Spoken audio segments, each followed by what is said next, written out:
Assalamualaikum warahmatullahi wabarakatuh. Kali ini kita akan mengisahkan suara panggilan di tengah hutan. Siapa yang memanggil dari kegelapan? Bagaimana ceritanya? Namun sebelum itu sempatkan tulis sholawat di kolom komentar, supaya komentar itu menjadi saksi kita mendapatkan syafaat dari Rasulullah nanti di akhirat. Amin. Ari dan teman-temannya, Dedi dan Rina, memutuskan untuk melakukan petualangan mendaki gunung dan berkemah di sebuah hutan yang terkenal di daerah mereka. Hutan itu memiliki reputasi sebagai tempat yang sepi, jarang dikunjungi orang, dan dikelilingi oleh legenda-legenda aneh.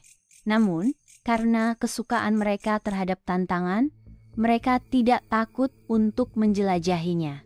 Setibanya di hutan, mereka mendirikan tenda di sebuah tempat yang cukup terbuka, jauh dari jalur pendakian.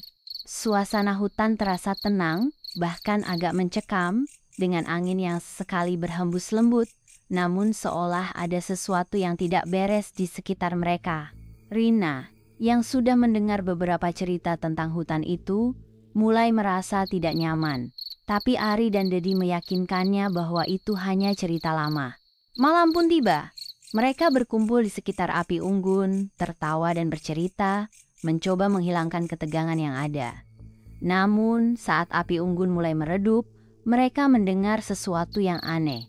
Di tengah keheningan malam, mereka mendengar suara panggilan yang sangat pelan. Seperti seseorang memanggil nama mereka dari jauh. Ari, Dedi, Rina. Suara itu jelas, tetapi terdengar samar dan mengambang di udara. Awalnya, mereka berpikir itu mungkin hanya suara hewan atau angin. Namun, semakin lama suara itu semakin jelas dan terdengar seperti berasal dari kedalaman hutan yang gelap. Mereka berusaha untuk mengabaikannya, namun semakin lama suara itu semakin mengganggu. Ari, yang penasaran, memutuskan untuk menyelidiki sumber suara tersebut. Dengan senter di tangan, ia melangkah menuju hutan. Dedi dan Rina, meskipun ragu, mengikuti di belakangnya. Hutan itu terasa semakin gelap dan mencekam. Dengan setiap langkah mereka terasa lebih berat. Tiba-tiba suara panggilan itu berhenti, dan keheningan yang mencekam menyelimuti mereka. Setelah beberapa menit mencari, mereka berhenti dan mencoba mendengarkan dengan seksama. Mereka berdiri dalam keheningan yang sangat mendalam, hingga terdengar suara langkah kaki samar yang datang dari belakang mereka. Begitu mereka berbalik, tidak ada seorang pun di sana. Hanya hutan yang tampak kosong, dan suara panggilan itu muncul lagi. Kali ini lebih dekat dan lebih menakutkan. Ari, Dedi, Rina. Ketika mereka mulai merasa cemas, sebuah sosok kabur muncul di antara pepohonan. Itu hanya bayangan yang melintas dengan cepat, terlalu cepat untuk bisa mereka lihat dengan jelas. Dedi mencoba untuk memanggil sosok itu, namun hanya suara hutan yang menjawab. Ari merasa ketakutan, namun masih mencoba mencari tahu lebih jauh. Merekalah yang pertama kali datang ke hutan ini, dan mereka yakin tidak ada orang lain di sekitar mereka. Apakah suara itu berasal dari arwah yang terperangkap? Ataukah ada sesuatu yang lebih buruk yang sedang mengintai mereka? Semakin malam, semakin banyak kejadian aneh yang mereka alami. Suara panggilan itu tidak pernah berhenti, dan semakin dekat mereka menjelajahi hutan, semakin kuat perasaan bahwa mereka sedang diikuti. Setiap kali mereka berbalik, mereka tidak melihat siapapun, tetapi perasaan bahwa ada yang mengawasi mereka semakin terasa.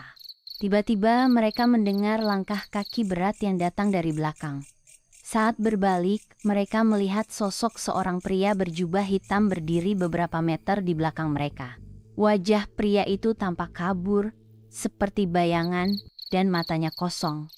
Tanpa kata, sosok itu mulai melangkah mendekat, dan setiap langkahnya terdengar keras di telinga mereka. Rina berteriak dan menarik teman-temannya untuk berlari kembali ke tenda. Mereka berlari dengan panik, dan saat tiba di tenda, mereka merasa bahwa sosok itu tetap mengawasi mereka dari luar. Mereka tidak tahu siapa itu atau apa yang diinginkannya, tetapi mereka merasa bahwa mereka tidak bisa keluar dari hutan dengan aman. Pagi berikutnya, mereka menemukan diri mereka terjaga di dalam tenda dengan tubuh yang lelah dan ketakutan. Tidak ada suara, tidak ada sosok pria berjubah hitam. dan seolah-olah apa yang mereka alami malam sebelumnya hanyalah sebuah mimpi buruk. Namun, saat mereka keluar dari tenda dan memeriksa sekeliling, mereka menemukan sesuatu yang mengerikan, sebuah tulisan di tanah dengan menggunakan ranting yang berbunyi, "Kalian telah memanggilku. Sekarang, kalian akan menanggung akibatnya."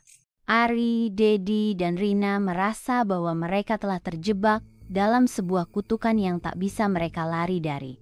Mereka memutuskan untuk segera meninggalkan hutan itu, namun suara panggilan itu terus mengikuti mereka. Selalu terdengar di telinga mereka meskipun mereka sudah meninggalkan tempat itu. Semoga kisah ini dapat kita ambil pelajarannya. Terima kasih.